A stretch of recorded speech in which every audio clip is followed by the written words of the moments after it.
If the church fails to disciple the nation will disciple the church. Today, we're looking at obedience as a foundation for sustainable development. The story is told of Abraham who leaves his father's land and goes to a land out of obedience that he did not know. He takes his nephew Lot with him.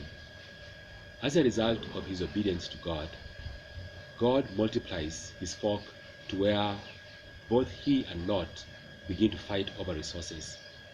They had abundant material resources, but they had broken relationships. They decide to resolve this conflict, and Abraham asks Lot, choose either the fertile fields of the Jordan Valley or choose the mountains. Lot chooses the fertile fields of the Jordan.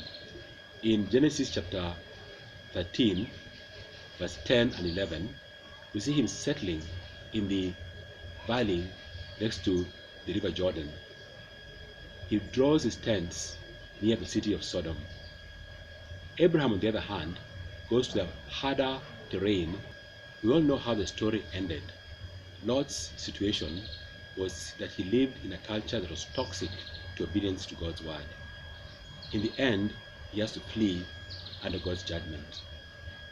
Abraham, on the other hand, his resources are fewer, but he thrived on because Abraham chose to walk in faith with God. What kind of churches are we building?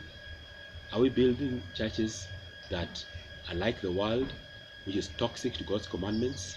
Or are we building churches that help people live in faith or obedience to God's word?